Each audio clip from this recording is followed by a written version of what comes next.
Hey everybody, this is Adam Kokesh, aka Adam versus the Man, aka Captain Freebeard, no longer residing in Saguache County Jail, coming to you from Ace Towing in Monte Vista, Colorado.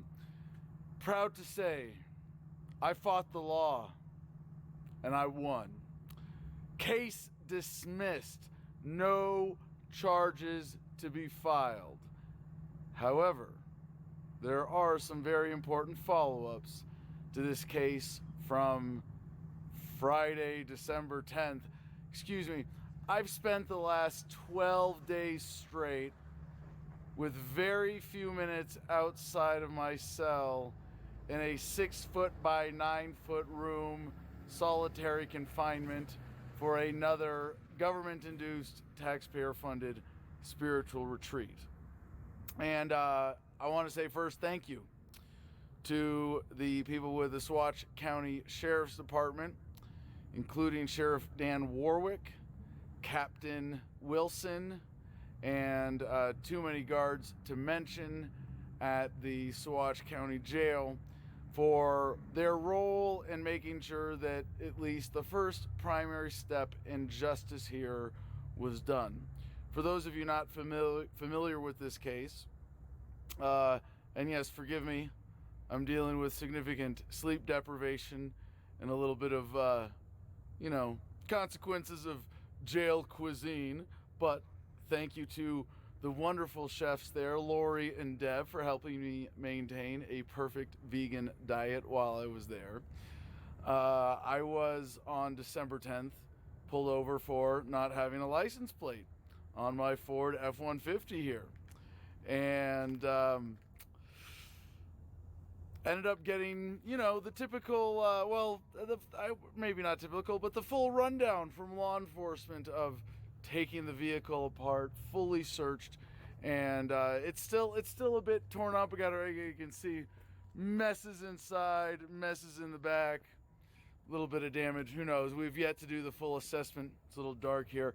Currently, I am waiting for GI Mary Jane to come meet me here with my dogs, Thelma and Louise, and unfortunately, they had it worse than I did, even though they were only locked up for the weekend, as they were left outside and got frostbite on their ears and actually have some damage from that as a result of that. So, from a system that abuses people, we shouldn't be surprised that they also abuse animals. But my charges were in two categories. One, for not complying with the vehicle code, so to speak. As many of you know, I drive without a license and without a plate on my truck, and that was why I was pulled over. No plate.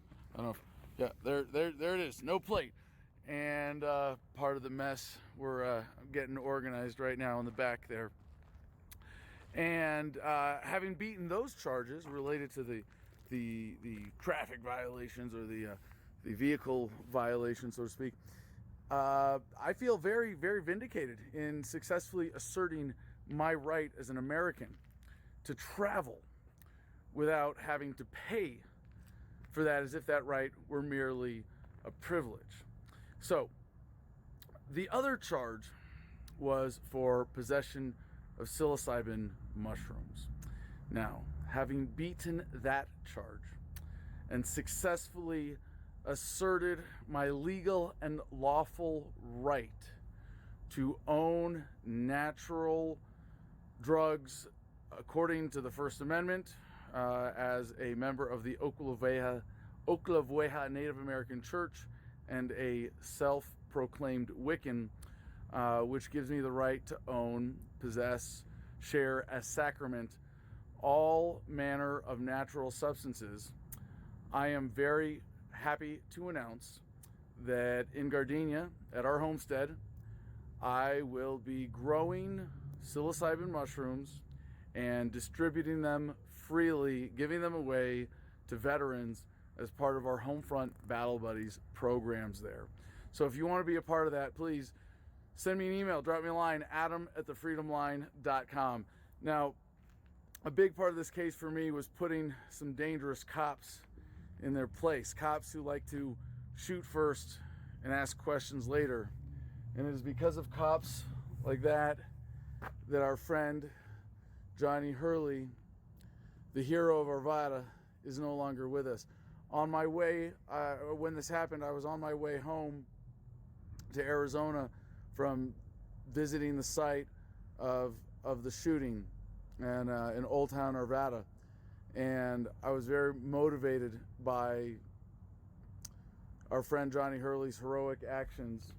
And while I did 12 days in solitary confinement in the Saguache County Jail in order to stand my ground and assert my rights, it gave me great strength to think of the story of Johnny Hurley and how he had to give his life in order to do the right thing. All I had to do was give up 12 days.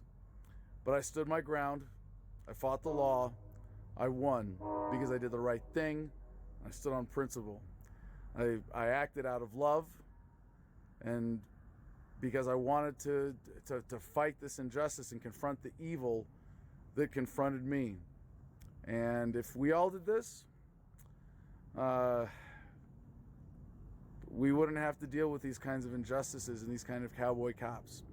So while the case is, at least for now, resolved in terms of my legal case, there will be follow-up lawsuits, and I continue to plan to hold bad cops accountable to the law as best we can, but more importantly, to justice and to the principles of love that unite us as one whole human family. So with that, thank you so much for watching. Thank you to everybody who helped as part of the call floods while I was locked up in order to make sure that there was appropriate scrutiny on this case and that the government agents involved were properly and lovingly motivated to do the right thing. With that, oh, and tomorrow, for the rest of the story, if you want to tune in, we will be live for Adam versus the Man at 5 p.m. Pacific, as we are every Wednesday that I'm not incarcerated. And to plug in, please join us at t.me/Adam versus the Man on the Telegram app, t.me/Adam versus the Man, or on Odyssey at Adam Kokesh. Mwah. Peace and love, y'all.